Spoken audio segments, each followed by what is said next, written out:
En aquel tiempo Jesús dijo a sus discípulos: no pierdan la paz. Si creen en Dios, crean también en mí. En la casa de mi Padre hay muchas habitaciones. Si no fuera así, yo se lo habría dicho a ustedes, porque voy a prepararles un lugar. Cuando me vaya y les prepare un sitio, volveré y lo llevaré conmigo, para que donde yo esté, estén también ustedes. Ya saben el camino para llegar al lugar a donde voy. Entonces Tomás le dijo: Señor, no sabemos a dónde vas. ¿Cómo podemos saber el camino?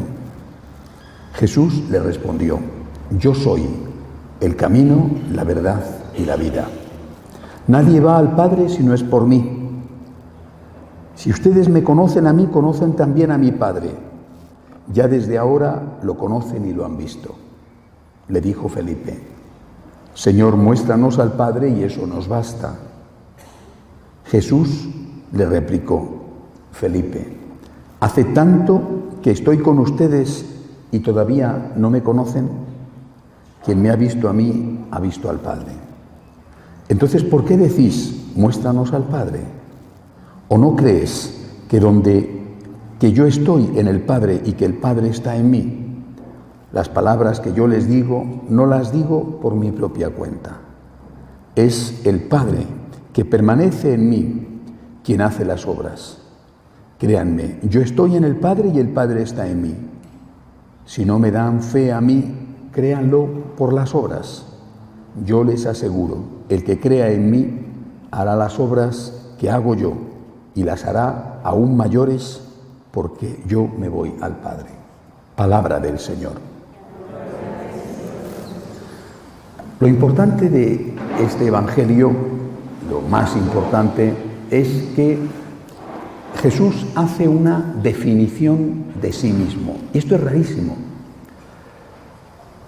Generalmente se niega a decir algo de sí. Casi todas las definiciones que tenemos las han hecho los demás. Por ejemplo, San Juan Bautista dice de él: Él es el Cordero de Dios que quita el pecado del mundo, y lo repetimos justo antes de comulgar. Incluso en el momento decisivo de su muerte, cuando está en el juicio delante de Caifás, se jugaba la vida, los sacerdotes le van a hacer una pregunta comprometida, una pregunta trampa, y le dicen, después de haber intentado con testigos falsos, bueno, ya le acorralan y le dicen: ¿eres tú el Hijo de Dios? Dínoslo de una vez. Y no lo dice. Usa esa forma de hablar que en él se convierte en típica. Dice: tú lo has dicho. Tú lo has dicho. Lo dice continuamente esto: tú lo has dicho. La consecuencia es que lo entienden como una afirmación y inmediatamente, dice el Evangelio, se rasgan las vestiduras y le condenan a muerte. Ha blasfemado. Bueno, se ha hecho igual a Dios. ¿Por qué hace esto Jesús? ¿Por qué este rechazo a hablar de sí mismo?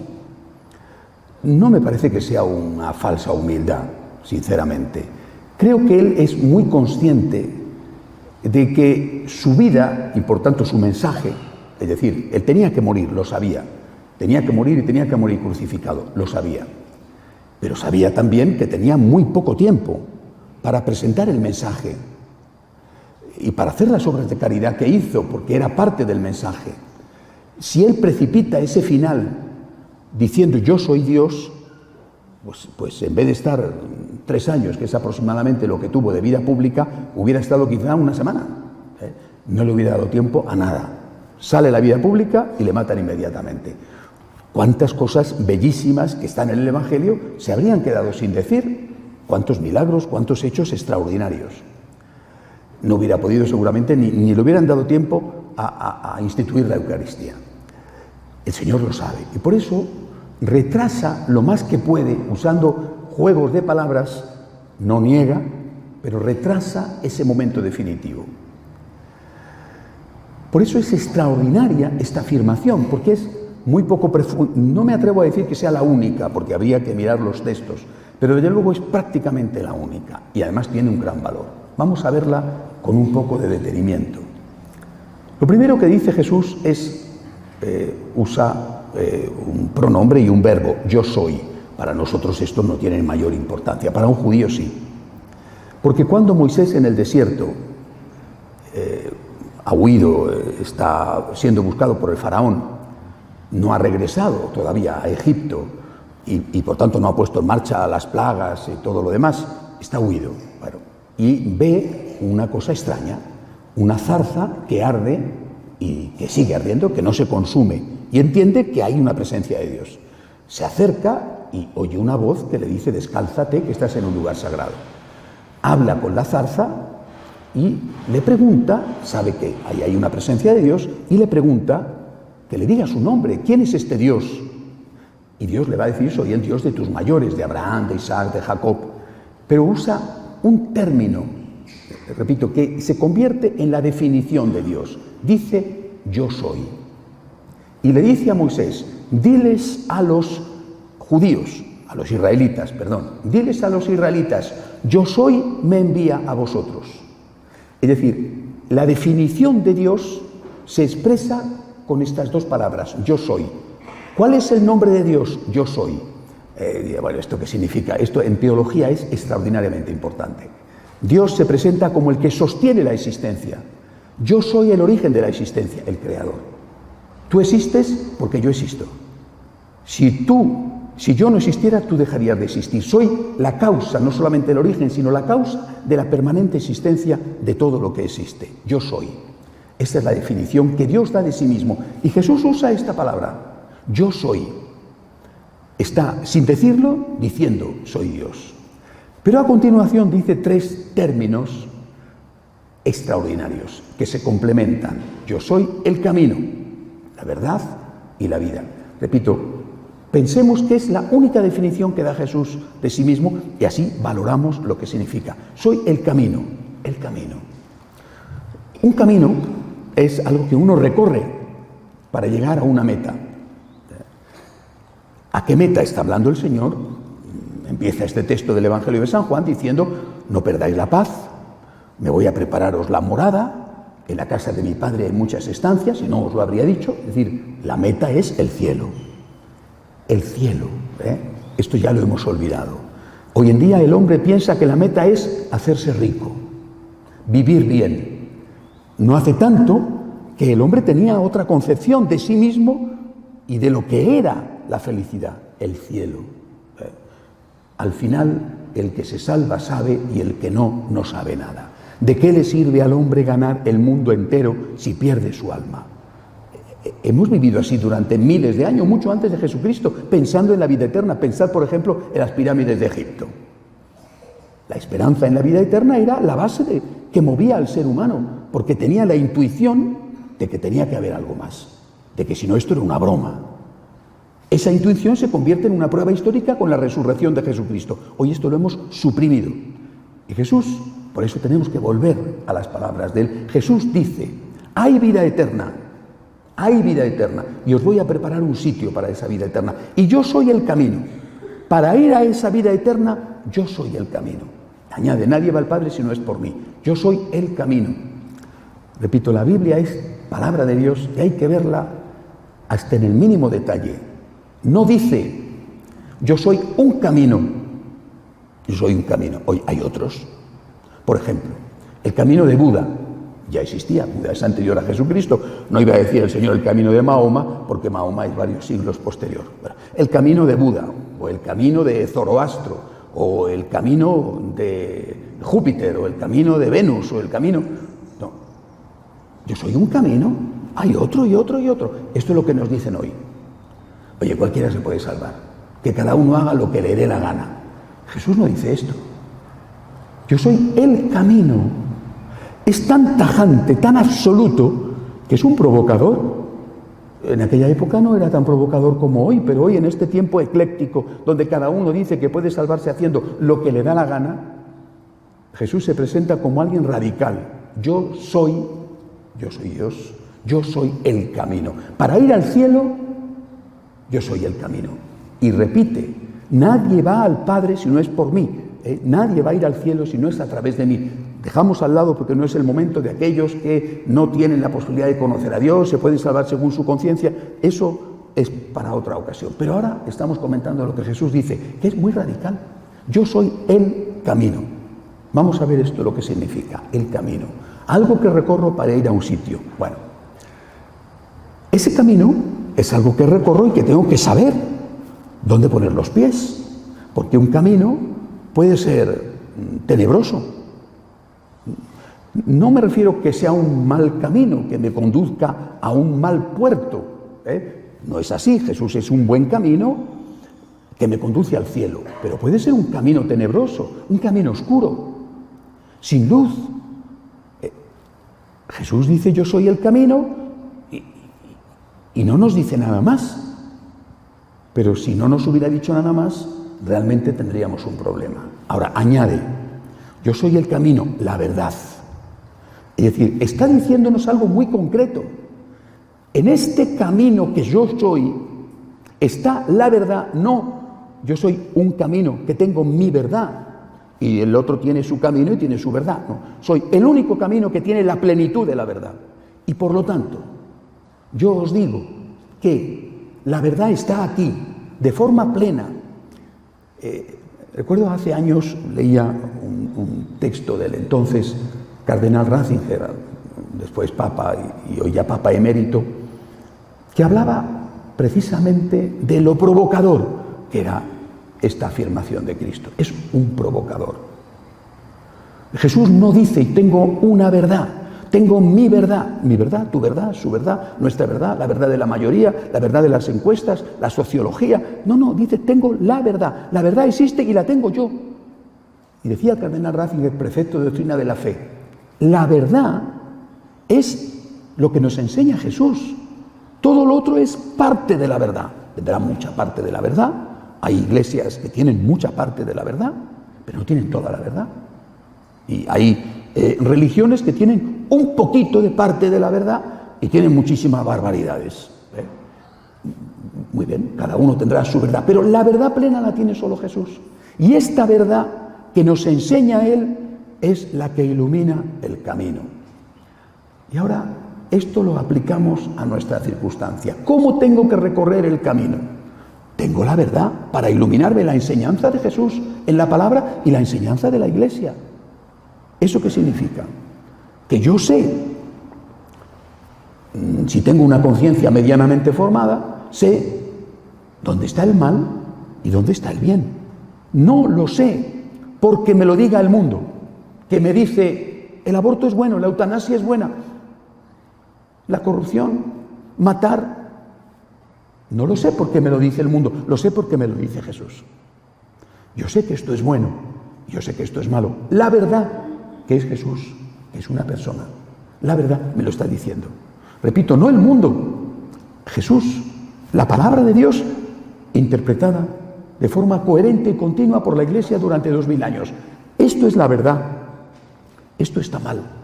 Pero es que me fastidia, me exige, me supone un esfuerzo.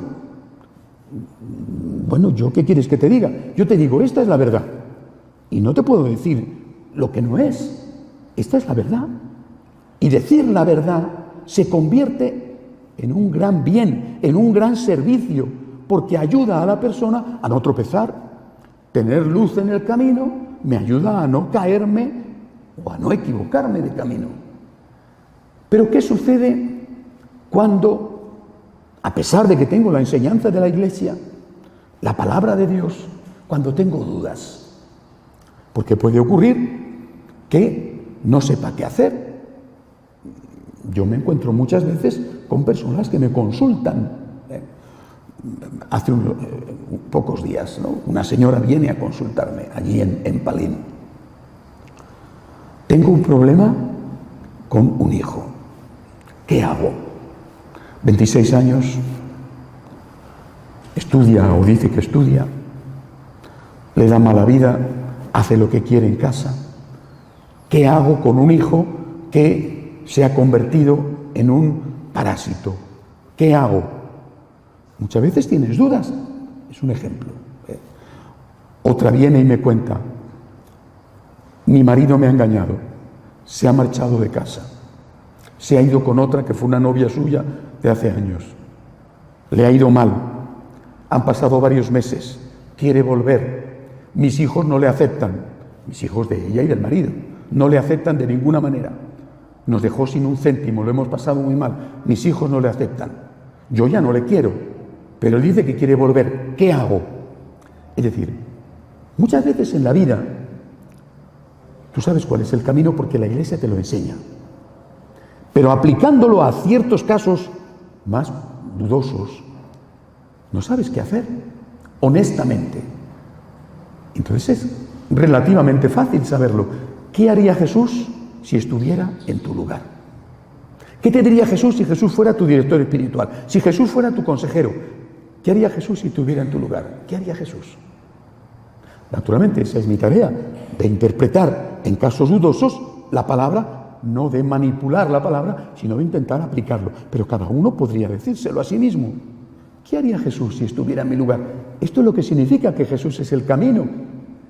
Jesús es una persona que yo recorro, es decir, me meto en Él, que es el camino, a la luz de la verdad plena que nos enseña la palabra y el magisterio de la Iglesia, y yo deduzco. No puedo robar, no puedo matar, no puedo mentir, no puedo ser infiel.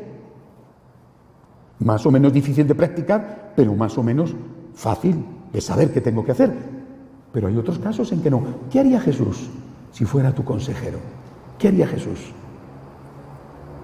¿Qué haría Jesús si estuviera en tu lugar? Con tu marido, no vas a ser un marido, pero en fin, ponte en el lugar de fuera una mujer, con tu hijo, con tu mamá enferma, con tu... ¿Qué haría Jesús? ¿Veis? Esto es lo que significa que Jesús es el camino. ¿Qué haría Jesús? Tenemos luz para saber, aunque nos cueste trabajo. Pero no termina aquí la frase. Yo soy el camino, la verdad y la vida. Hoy en día, si tuviéramos que decirlo, no diríamos la vida y nos equivocaríamos. Hoy diríamos la felicidad. Esto de la felicidad es un cuento chino. Porque ¿qué es la felicidad? Muchos encuentran la felicidad en la droga, y es una felicidad momentánea, emborrachándose, es una felicidad momentánea, en el pecado es una felicidad momentánea. ¿Qué es la felicidad? ¿Qué es la felicidad? Un sabio griego, Epicuro de Samos, decía que la felicidad es la ausencia de dolor, y sabemos que es mentira, porque la ausencia, buscar la felicidad huyendo del dolor, decimos en España, sales de Málaga y te metes en Malagón. Es decir, te quitas un problema y te metes en otro mayor. Y si no, Jesús no nos habría dicho, carga con tu cruz de cada día. ¿Qué es la felicidad? Y por eso Jesús no emplea ese término, quizá porque no es un término propio de su cultura, sino más bien propio de la cultura griega. Jesús dice que Él es la vida. La vida, eso sí tiene sentido. La vida. La vida sabemos lo que es, la vida y la muerte. Estar vivo o estar muerto, aquí, aquí y en el más allá. La vida y la vida eterna. Jesús es la vida. Es decir, yo deseo vivir, deseo tener paz. Y si tuviera que encontrar un sinónimo de vida, sería este, paz, la paz interior. Y se puede tener paz y estar enfermo. Se puede tener paz y ser pobre. Se puede tener vida y estar crucificado. Se puede tener vida y estar moribundo. Y en cambio puede que estar lleno de salud, con un montón de dinero y estar completamente muerto. Jesús es Dios. El camino. Recuerden esto que les digo. No un camino, que es lo que nos quieren enseñar a veces dentro de la Iglesia. No es un camino más, ni siquiera el mejor camino, es el camino. Es la verdad, no es una verdad, es la plena verdad. Y ese camino que nos enseña la verdad es el único que nos conduce a la vida, a la felicidad, usando un término moderno, a la vida. Aquí, a la vida, a vivir aquí. A estar llenos, a estar vivos, a tener un sentido para vivir, aunque estemos sufriendo, aunque tengamos problemas, aunque estoy vivo porque vivo en Cristo y espero, estoy seguro además, de que por su divina misericordia, si muero con Él, resucitaré con Él. Démosle gracias a Dios por lo clarito que nos habla. Es una maravilla. Algunos intentan oscurecerlo, pero es tan claro el Señor que ni siquiera intentando oscurecerlo lo consiguen. Jesús es para nosotros el Dios único y verdadero que nos conduce a través de Él mismo hasta la felicidad, hasta la vida eterna. De pie, por favor.